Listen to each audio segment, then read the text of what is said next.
Saint Padre Pio, one of my favorite saints. Padre Pio, the great Capuchin monk, lived last century in Italy, had many, many spiritual gifts.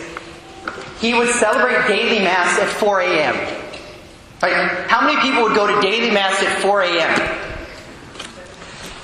The church would be standing room only, with a crowd overflowing into the outside. So many people wanted to attend his daily Mass. And he one time said this. He said, "There are more souls in purgatory who attend my daily Mass than living human beings." Padre Pio was one of those saints. He offered himself as a victim soul. He said, "Heavenly Father, I want to offer you all of my sufferings that no soul would ever be lost." There were occasions in which God allowed that he would physically be attacked by evil spirits, literally bruised and beaten and bloodied.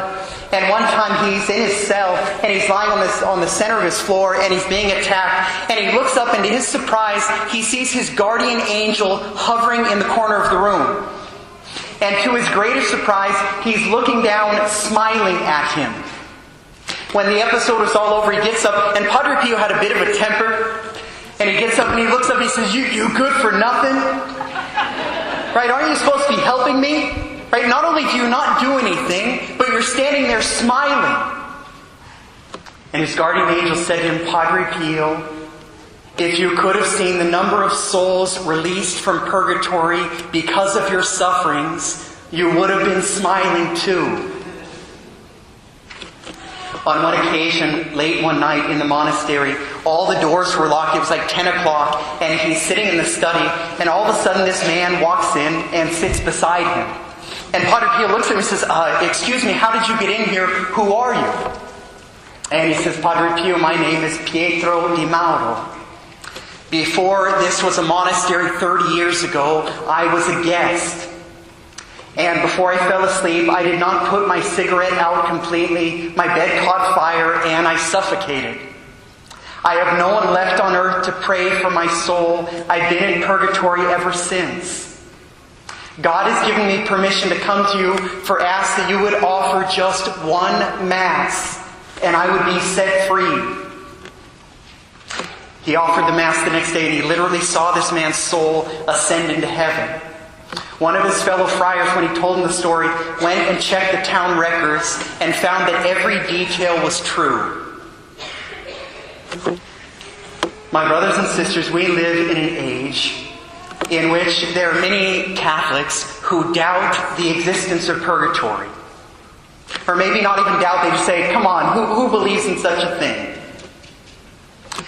And sometimes you'll hear people say, "Yeah, why would God, do you think God is cruel? Do you think He's mean? I mean, that's so unmerciful. Why not just let Him straight into heaven?" The existence of purgatory, it's a doctrine of the faith. But there are a few things that manifest God's mercy more fully. I mean, I think of myself, right? At the end of my life, I hope that I'm ready to go straight to heaven. But I really think I'm going to have to do a little time. Right? I mean, to stand before God who is all perfect and all good and all loving, and I am not. Am I really going to be totally perfected before I die? I hope so. I pray so. Right? I don't want to spend a moment in purgatory, but if I find myself there, I'm going to be really, really thankful that it exists. And when I hear people's confessions at the end of their lives, when they have days left to live, and they've been away from the church for 20 years, or 30, or 40, or 50, or more, and sometimes people have said to me, "Father, I've lived a terrible life." And I hear their confession, I think, even though they weren't saints, they're not going to be excluded from heaven. I've prayed sometimes, you might think I'm crazy, I have prayed because God's outside of time and can work in all times. I prayed that Adolf Hitler, before he died, that he called out to God for mercy. But I don't think if he did, that God said, "Oh, welcome, sit right next to our Blessed Mother Mary." He did some really, really terrible things. And he would have to atone for those. When I was in the seminary, a classmate of mine, we were in class one day, and one of our professors, a priest, we were talking about the afterlife, and this seminary says, excuse me, Father, do we believe that all the saints went straight to heaven? Right, without having to atone or have any sort of purgation when they died? And the priest said, gosh, honestly, I've never thought about it. I'm not sure. And the seminarian persisted, well, Father, how do we find out? And I think the priest kind of just wanted to put him on, so write a letter to the Pope. So he did.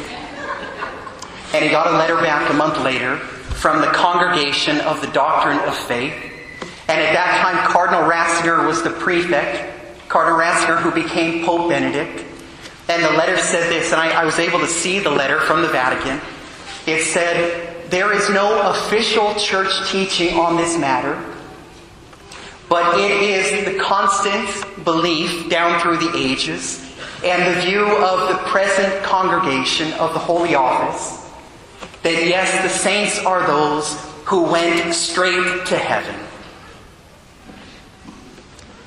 Now, what about those who don't die as saints? God is so good that if there is anything still clinging to us, any attachments of our heart, any past sins that we've not quite let go of, heaven can still be ours. I close with this.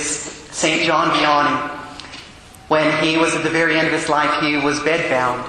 And he had one of his attendants, one of his altar servers, he said, there is a box underneath my bed. He said, will you take it out into the field and burn it? This little boy takes the box out, and he was told not to look at it, but of course he does. And in this box he finds a hair shirt, a little strand of cords, a little thing that he would do penance with, right, and other articles that he would inflict suffering upon himself to atone for his sins. The boy takes it out and he burns it, and he comes back to St. John Vianney and he says, Father, can I ask you, why did you want me to burn that box? He said, because I'm afraid if anybody saw it and found what was inside, they might think I'm a saint, and then they wouldn't pray for my soul when I die. So we have this celebration and the month of November in which we remember in a particular way to pray for the faithful departed. Right? It's our duty, a Christian duty that has always been present in the church from the very beginning. And I invite up is Rose DeCapo here. We have a flower service where every year we remember especially those who have died from our parish or your loved ones outside the parish in the last year. And we call those to mind and offer this Mass for them.